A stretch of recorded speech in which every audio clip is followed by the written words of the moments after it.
This morning. I'm Mark Huckel. I'm advisor to PTC in the program here, and I'm really pleased to have with me today Andy Hare. Andy is a global expert in regulation around the world. His organization and his company advises more than 30 governments in countries across the globe, especially in the Asia Pacific.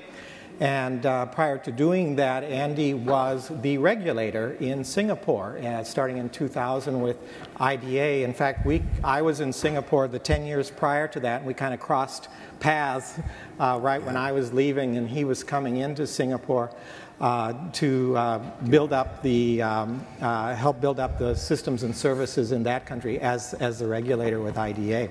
So Andy, welcome first of all to PTC. Great to have you here. Thank you. And to kind of tap your brain a little bit on where we are going in this world in terms of the trust in the networks that we're building and our utter dependency on them, the need in society to have some sort of protection around what is going on with our network infrastructure. A lot has been said in this conference about the need for greater security in data networks and data protections. There's a lot of folks who will entertain thoughts that there's too much barriers to innovation. There are folks that are concerned about cross-boundary regulation because, of course, all these networks don't operate within sovereign territory, but cross a lot of boundaries. A lot of new partnerships. We've heard a lot of people talking about that during this conference, and we just heard a fabulous panel before us about investment and infrastructure investment and that sort of thing, and just the changing scope of that in this changing environment. You come at this from the regulator's perspective and advise many governments around the world.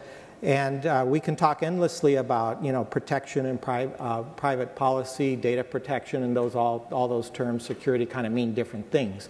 But let's kind of boil this down.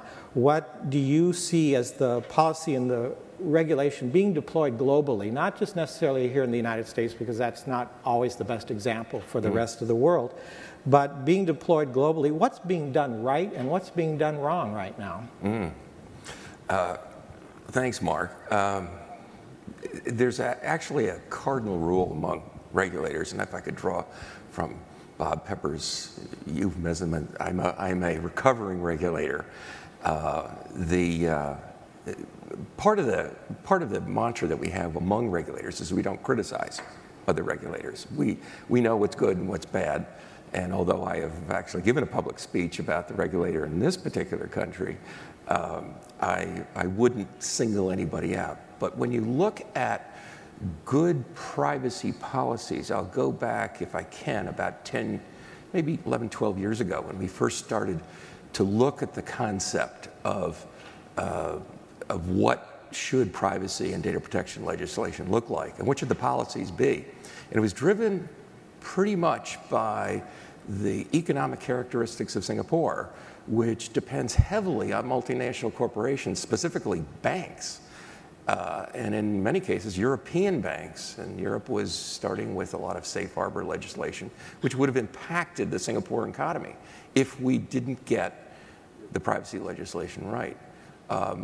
I hasten to add, only because I think over the last 10 or 12 years, it's been a bit frustrating when you hear the words in the same sentence of privacy, data protection, and security, and they tend to get blended because I have a tendency to think those are three very separate things from a policy point of view. I'll get to your question specifically about who, in my humble opinion, I think countries that have done it right.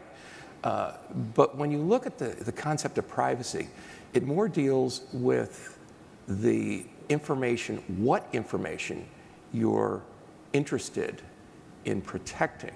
When you look at data protection, you look at who you're interested. And when you look at security, you're trying to prevent certain people from getting at that particular information.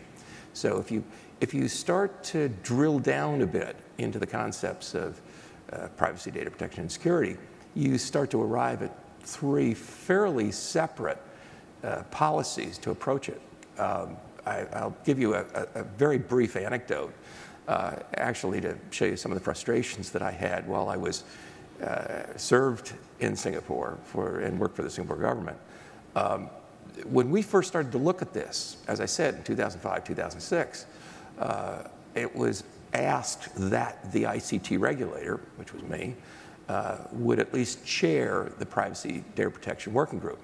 And I fought hard to not do it because I felt it was a social issue. It wasn't a technical issue.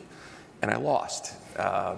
And unfortunately, we did chair it. We used some of the components that were sitting in the government's information manual and I quite honestly would not give us very high marks back then. Since then, they've revised it. 2012, which is 2 years after I left, 2012, they came out with a Data Protection Act, and they created a commission to entrust with the protections, if you will. I have to honestly say that I think many countries do get it wrong. There is a construct that's going on, and I think there's some people in this room are probably well aware of that, that says that when you start to look at protecting information, it's not so much about the collection of it, it's about the use of it. And there was a terrific set of reports, and I use the word set only because it was 2 reports released on the same day that came out of the White House here in the United States. And I've affectionately called them the Podesta reports because John Podesta was essentially the chair overseeing putting those reports together. What I felt was powerful about these pair of reports was the fact the focus was on the use of information, not on the collection. So if you're in an economy that's keen about innovation and you start creating rules and legislation that protect the collection of information, you may be killing the golden goose. So I thought there was a certain degree of effectiveness out of those particular reports. Specifically, I'll now answer your question. Sorry for the lengthy diatribe. When we were actually looking very carefully, this is again 10 years ago, at countries that we felt were doing it right, we felt the Australians were doing it right, and we felt the Canadians were doing it right. So, and we spent, as Singapore does often, a lot of time studying models throughout the world. But just to single those 2 countries out, we felt that they had really figured out what they should do and how to do it. We had 2 questions come in already, or more coming in from you, from the audience on the web app here, and you've answered that first one there. And the second one is actually my next question. I had it on my list right now, so let's just go to it right away. You know, in a civil society, there's always a need to protect those, and many governments approach network protection in that direction. Should regulators be protecting, let's use the words right here off the question, should they protect consumers from business? A good question, but I think there's actually a more powerful part to that. When you look at the concept of protection, I've often thought, I use a principle, if you will. The job of a regulator should be to protect those that are incapable of protecting themselves. And quite honestly, I don't think a regulator should step into areas where markets are efficient, markets are contestable. I think it's a very, very dangerous approach to take. In this conference, I've heard there's a certain amount of reward being given for highly structuring a market, and that's what I always feared as I was part of the creation of the Singapore framework in 2000 when I arrived. But the issue of protecting the unprotected is really where, if you want to call it, rules should step in. So to the extent that consumers are incapable of protecting themselves, and when I say that in the macro sense, then I honestly think, yes, there's probably an opportunity to actually create some structure or some rule that actually protects the consumer. there is as I said, there's a keen danger that regulators have a tendency to, at least the high testosterone regulators have a tendency to really start to think, I need to create lots of rules. And I think that's wrong, because having worked in the private sector for 20 years prior to going to Singapore, I realized how deeply every single rule and every single regulation has a deep cost. And for the company I worked for, the cost was significant because it was a good-sized company. That leads me to the next kind of set of issues here, and that kind of dovetails with what you just said, that, you know, arguments are often made that to have a more sustainable business models, we need to remove the government barriers, the policy barriers to innovation. Are there really barriers? Are they significant? How do you see that? It's a good question. It's a good point to cover, only from the point of view, when I was the regulator in Singapore, 10-year stretch, we had an enormous gear shift right at the midpoint. And the gear shift was this. For the first 5 years I was there, actually with the framework being installed, the focus was on infrastructure stimulation. In other words, I used to sarcastically call it, let's have the gardens all torn up and let's have the streets all torn up. But the point was, this is a relatively small island and actually a fairly compact country. But it was felt that the infrastructure layer within the economic supply chain, the vertical economic supply chain, was actually relatively weak. So therefore, when you look at the design of what we put in 2000 to 2005, it was strictly focused on incentivizing, if you will. I know it's not a word, but incentivizing the infrastructure players. The gear shift happened in 2005. So we went from there over to what we felt was the innovation side of the market, which was the services side of the market. I remember in 2004, 2005, I was fascinated with this concept called Web 2.0. And I think I was probably among the first users of Facebook. And I don't personally use it now, but I was among the first users, only because I was curious about this Web 2.0 that was coming in. That's the gear shift that was happening. So social media was happening. There was the concept of the innovative layer of the market needed to be stimulated. And if anybody is a real historian, which I tend to like to look at the rules, it's an amazing shift that we took. Our timing was spot on, because we actually caught the wave almost exactly when we should have. So it required a change in the way we did regulation. It was a subtle change, but we got exactly what we wanted starting in roughly 2006. Is that the model you recommend now for other governments? That's a complicated question, because I don't think you could take one model and apply it to all 208 countries. As a matter of fact, I think it's a fool's errand to do that. I think what one has to look at, when you look at regulation, you really look at three parts, or actually you look at an economy, you look at really three parts of an economy. Availability of capital is one of the parts. It's very, very important to understand, is there enough capital in the market to sustain what you're trying to do?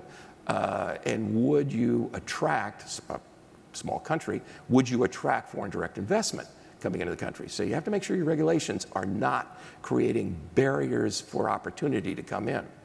The second really is the political climate of a country.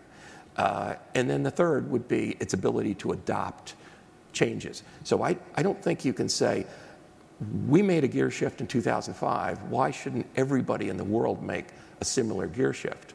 I think that's, again, a fool's errand. I think one of the things one has to look at is what's really the political will of the country, what's motivating the country, what does the country want to do. While I was there, I shouldn't say created, that's too bold of a word. I actually used a concept called regulation by outcome. And every single policy that we implemented always had with it an outcome. Now, we wouldn't sometimes share that with the industry or the market, but we always did it. What do we want this regulation to achieve? What are we trying to fix? So you start at a very lofty goal, and you work your way down to what the policy should be, and hopefully you can achieve that policy. One of the outcomes that I was given actually when I first was there was to make Singapore the communications hub of Southeast Asia. We weren't at the time, but that was the goal. That was the objective that we were trying to achieve. So a year and a half later, and I've talked to some people at this conference and elsewhere about opening up the submarine cable landing stations. Remember, small island nation, so what's the obvious thing if you're going to make it a communications hub? It really are the submarine cables. By 2008, 8 years later, we were the communications hub of the world. We badly overshot our mark. We had more capacity landing in Singapore than the United States. Yeah. We were the #1 landing, but it was we opened the market up. Andy, I want to go back to the question just before this one, and then we'll maybe end with this one. I don't need to ask my questions.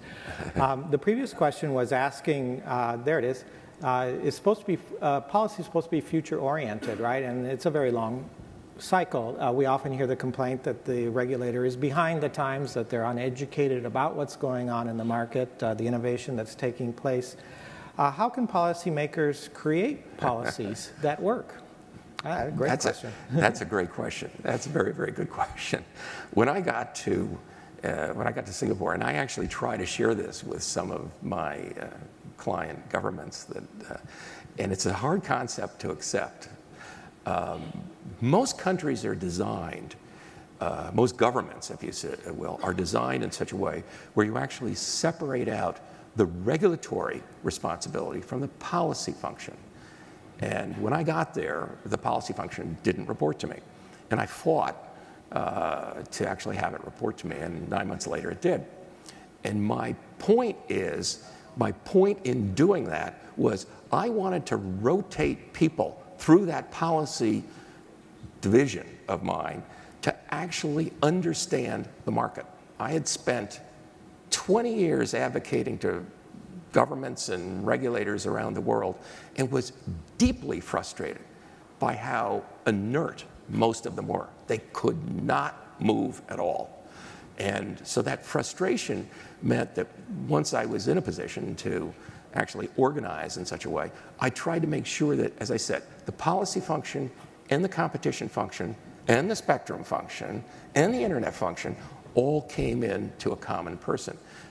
And from a staffing point of view, as I said, we rotated an awful lot of people among those particular functions and spent a fair amount of time trying to get people from the industry and take people in my group, put them back into the industry. There are restrictions, though, unfortunately, because of the revolving door statutes that sit within the Singapore legislature.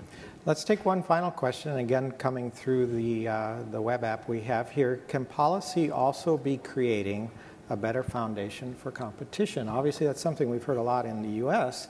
How does that play out in the countries you work in?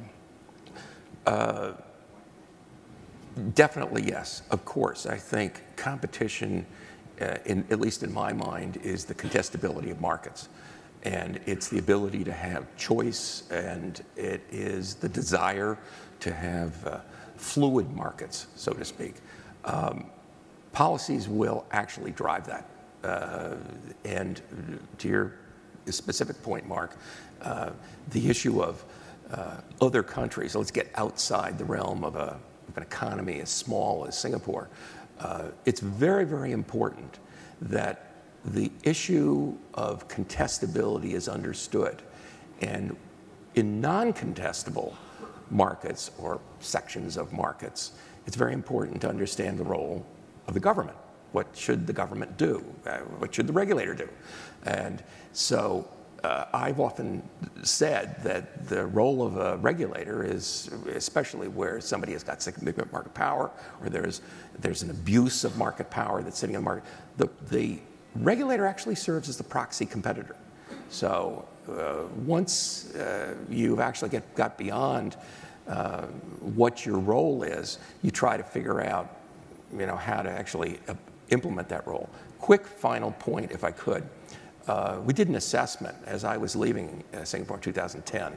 And if you looked at the amount of quote-unquote regulation that we had on the incumbent players, Singtel, in 2000, 10 years earlier, and we assessed what we had 10 years later, we took 60% of the regulations off the books. And I felt very strongly about moving the ex-ante regulation into ex-post and the ex-post into total forbearance. They were continually sweeping those rules off the books.